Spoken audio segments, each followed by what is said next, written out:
नमस्कार। आज के इस एक्सप्लेनर में हम एक बहुत ही क्लासिक और लिटरली रोंगटे खड़े कर देने वाली गोस्ट स्टोरी यानी भूतों की कहानी को डिकोड करने वाले हैं।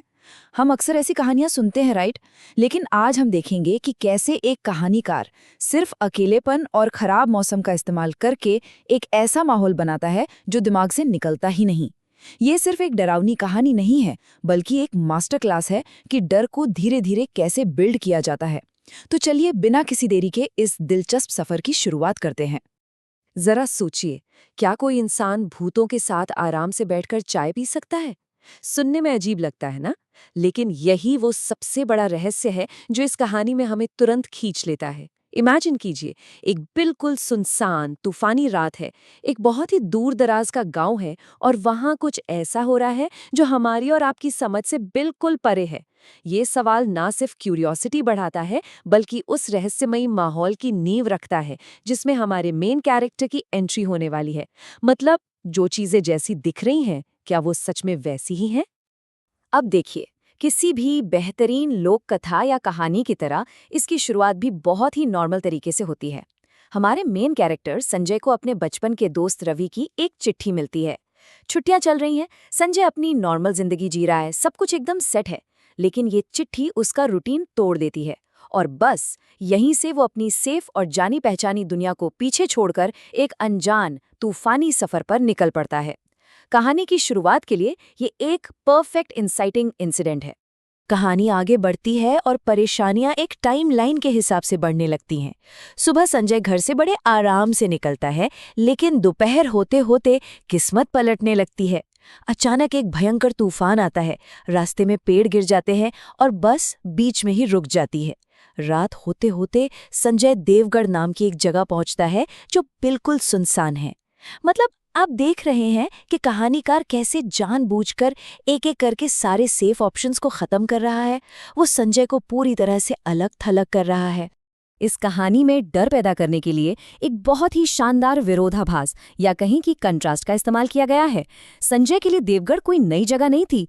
2 साल पहले जब वो यहाँ आया था तो वहाँ काफी भीड़-भाड़ थी, रिक्शे वाले खड़े रहते थे। लेकिन आज वहाँ सिर्फ सन्नाटा है। एक सुनसान और तूफानी रात है। दूर दूर तक कोई इंसान नहीं। सोचिए, जब कोई जानी पहचानी जगह अचानक से एकदम अनजान और खतरनाक लगने लगे तो मनोवैज्ञानिक रूप से वो कितना डरावना होता है।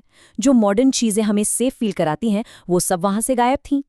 तो अब कहानी के अगले हिस्से की तरफ बढ़ते हैं। शमशान घाट वाला ढाबा। जब कोई मुसाफिर तूफान में फंसा हो और थका हो तो उसे बस एक ही चीज चाहिए होती है, पनाह। हॉरर कहानियों में इसे फॉल्स सेंचुरी या झूठी पनाहगाह का क्लासिक ट्रोप कहा जाता है। अब जो ढाबा संजय को मिलता है वो शमशान घाट के बिल्कुल पास है। वहां से गीदड़ और कुत्तों के रोने की अजीब सी आवाजें आ रही हैं। एक बहुत ही अजीब सा डर का माहौल है। कहानीकार सिर्फ ये नहीं बता रहा कि रात डरावनी है, वो हमारी इंद्रियों के साथ खेल रहा है। वो कुत्तों का रोना, तेज बारिश की आवाज और बगल में शमशान घाट, ये सब मिलकर एक ऐसा खौफनाक माहौल बनाते हैं जो सीधे दिमाग में असर करता है। ऐसा लगता है जैसे ये पनाहगाह उस बाहर वाले तूफान से भी ज्यादा खतरनाक है। लेकिन बाहर की इस खौफनाक माहौल के बिल्कुल उलट ढाबे के अंदर का सीन एकदम सुकून देने वाला है। एक पीली सी लालटेन जल रही है, ढाबे का मालिक है और 2 कस्टमर्स पहले से वहां बैठे हैं। और सबसे बढ़िया बात, वहां भैंस के दूध की गर्मा गर्म चाय बन रही है। बाहर तूफान और शमशान घाट और अंदर एक गर्माहट भरा, सुरक्षित महसूस कराने वाला माहौल। ये चीज इस झूठी पनाहगाह को और भी ज्यादा भरोसेमंद बना देती है। और सच बताऊं, यहीं पर एज अ लिसनर हमारी बेचैनी सबसे ज्यादा बढ़ जाती है। अब यहाँ एक बहुत ही क्लासिक ड्रामेटिक आयरनी यानी नाटकीय विडंबना देखने को मिलती है। संजय आराम से चाय पीते हुए बड़े कॉन्फिडेंस के साथ ढाबे वाले और उन 2 अजनबियों से कहता है कि उसे भूतों से तो बिल्कुल डर नहीं लगता, बल्कि उसे भूतों की कहानियां सुनना बहुत पसंद है। अब हम लोग तो कहानी को समझ रहे हैं, तो हमें पता है कि कुछ तो बहुत बड़ी गड़बड़ है। लेकिन संजय, वो अपनी सिचुएशन से बिल्कुल बेखबर है। वो जिस खतरे के बिल्कुल बीचों बीच बैठा है, लिटरली उसी का मजाक उड़ा रहा है। ये सीन एक जबरदस्त मनोवैज्ञानिक तनाव पैदा करता है। और तभी ढाबे का मालिक एक कहानी सुनाना शुरू करता है। इसे हम story with in a story या कहानी के अंदर कहानी की तकनीक कहते हैं। वो बताता है कि ठीक 1 साल पहले बिल्कुल ऐसी ही एक तूफानी बारिश वाली रात में इसी ढाबे पर भयंकर बिजली गिरी थी। और पता है क्या, उस बिजली गिरने से ढाबे वाले और वहां बैठे 2 ग्राहकों की उसी वक्त मौत हो गई थी। अतीत की एक खौफनाक घटना कहानी का पूरा रुख ही बदल देती है। जो जगह अभी तक एक सुरक्षित और कोजी ढाबा लग रही थी, वो पलक झपकते ही एक मौत की जगह में बदल जाती है।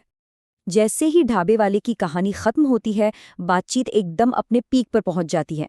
वहां बैठे वो जो 2 अजनबी थे, वो एक बहुत ही अजीब सा मजाक करते हैं। वो कहते हैं, क्या हो अगर हम तीनों ही वो लोग हों जो उस रात बिजली गिरने से मर गए थे। संजय इसे सिर्फ एक मजाक समझता है और हंस देता है, लेकिन सच में ये अजीब सा मजाक दरअसल एक बहुत बड़ी चेतावनी थी। हॉरर कहानियों की ये एक क्लासिक ट्रिक है, जहां सच को बिल्कुल सामने मजाक के रूप में रख दिया जाता है। संजय तो इसे अपनी बहादुरी समझकर इग्नोर कर देता है, लेकिन कहानी का सस्पेंस अब अपनी चरम सीमा पर पहुंच चुका है। इस पूरी बातचीत में एक बात जो सबसे ज्यादा दिमाग में अटकती है, वो है भूत होते हैं पर सब बुरे नहीं होते, वो इंसानों को कोई नुकसान नहीं पहुंचाते। ये डायलॉग पारंपरिक हॉरर कहानियों के सारे रूल्स को पलट कर रख देता है। जनरली कहानियों में भूतों को हमेशा खतरनाक और खून का प्यासा दिखाया जाता है, राइट? लेकिन यहाँ भूत मेहमान नवाजें। वो एक थके हुए मुसाफिर को गर्मा गर्म चाय पिला रहे हैं, उसे बारिश से बचा रहे हैं। ये सच में एक बहुत ही डीप थॉट है, जो डर के साथ साथ एक अजीब सी सहानुभूति या हमदर्दी भी पैदा करता है। चलिए अब आते हैं कहानी के आखिरी और सबसे खौफनाक हिस्से पर, भयानक सच्चाई। क्योंकि अब तक जो कुछ भी हुआ वो तो बस एक बड़े खुलासे की तैयारी थी। तो होता यह है कि जैसे ही बारिश थोड़ी कम होती है, संजय उस ढाबे से निकलता है और फाइनली अपने दोस्त रवि के घर पहुंच जाता है। और यहाँ पर वो खौफनाक सच्चाई 3 स्टेप्स में सामने आती है। सबसे पहले संजय बहुत ही कैजुअली रवि को बताता है कि यार मैं शमशान घाट के पास वाले ढाबे पर रुका था। दूसरा स्टेप, ये सुनते ही रवि के होश उड़ जाते हैं। और तीसरा और आखिरी स्टेप, रवि कंफर्म करता है कि जो कहानी संजय ने ढाबे पर सुनी थी वो लिटरली सच है। 1 साल पहले उस ढाबे के मालिक और 2 लोगों की वहां बिजली गिरने से मौत हो गई थी, और तब से वो ढाबा हमेशा के लिए बंद पड़ा है। बस यहीं पर कहानी का सारा सस्पेंस टूट जाता है। संजय के दिमाग में अब वो सारी बातें गूंजने लगती हैं। उसे अचानक ये शॉकिंग रियलाइजेशन होता है कि वो जिन लोगों के साथ इतनी देर से बैठकर आराम से बातें कर रहा था, जिनकी चाय की वो इतनी तारीफ कर रहा था, वो इंसान थे ही नहीं, वो मेहमान नवाज आत्माएं थीं। ढाबे वाले की वो बातें, वो अजीब सा मजाक और वो लाइन कि सब भूत बुरे नहीं होते, ये सब उसके दिमाग में हथौड़े की तरह बजने लगता है। यकीन मानिए, ये एक ऐसा साइकोलॉजिकल डर है जो किसी भूत को सामने देखने से कहीं ज्यादा खौफनाक है। ये सोचना ही कितना भयानक है कि आपने मौत के साथ एक पूरी शाम बिता दी और आपको भनक तक नहीं लगी। तो जाते जाते ये कहानी हमारे लिए एक बहुत ही अजीब सा सवाल छोड़ जाती है। सोचिए, अगली बार जब कोई भयंकर तूफान में फंसा हो और अचानक कोई अजनबी उसे पनाह दे दे, गर्मा गर्म चाय पिलाए, तो कोई ये कैसे यकीन करेगा कि वो इंसान जिंदा ही है? यही इस लोक कथा की असली पावर है यार। ये कहानी खत्म होने के बाद भी ना दिमाग में घर कर जाती है और रोजमर्रा की आम चीजों को देखने का पूरा नजरिया ही बदल देती है। इस एक्सप्लेनर में हमारे साथ जुड़ने के लिए आपका बहुत बहुत शुक्रिया। मिलते हैं अगली बार एक और दिलचस्प एनालिसिस के साथ।